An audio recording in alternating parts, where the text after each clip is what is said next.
Ես արդեն այդ ժամանակ ամուսնացած էի, քանի որ այդ առաջարկը ստանում ես դու շատ նախապես, որոշեցինք, որ որոշակի չափով այդ ընտանեկան կյանքը դնում ենք մի կողմ, որ երեխա ունենալու, բայց արի ուտես բախտը ուրիշ ձև։ Ես այդ թիմ որ գնացի, արդեն 2 ամիս հղի էի, բայց ոչ մեկին բնականաբար չէի ասել։ Ու այդ թիմը 1 ամիս իրանց հետ ճանապարհորդելուց հետո ոնց որ մի քանի ամիս անց գոյություն ունի Coaches Conference, մարզիչների մեծ ժողովա, համար ժողովա, ամեն տարի անցկացվում։ Դրան որ ներկայացա, արդեն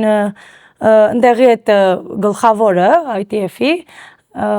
տեսա, որ ինչ որ մի քիչ լծվել եմ, բայց ոչ մեկ չպատկերացրեց, էլի, որ այդ լծվածությունը ուրիշ բանի հետ է, ու ընդեղից առաջարկ ստացա, որպեսզի պայմանագիր կնքեմ, որ ամեն տարի ես եմ այդ թիմը տանելու, այդ մրցմանը, եւ անցնեմ level 3 մակարդակը մարզչական, որը որ թույլ կտա ավելի բարձր որակավորում ունեցող երեխաների հետ աշխատել ու որոշակի դասախոսություններ անել եւ ավելի հենց ITF-ի ուղղությամբ սկսել իրանց հետ ավելի համագործակցել ու իրանց համար բավականին մեծ անակնկալ էր, երբ ասացի, որ չեմ կարող, որովհետև ես մարտին երեխա եմ ունենալու, որ բոլոր զարմացան,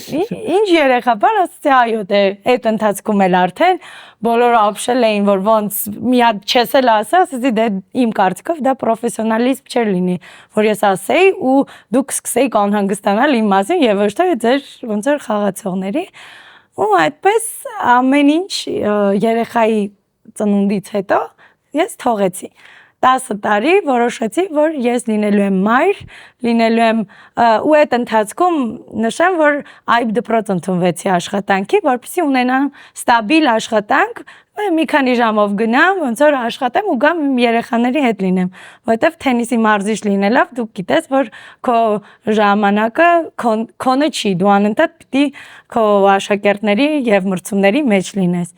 Տենց 10 տարի որոշեցի, որ 1 բալիկ, հետո երկրորդ բալիկ, որ իրանց մեծացնեմ, նոր ինչ որ փորձեմ էլի վերադառնամ մեծ թենիս։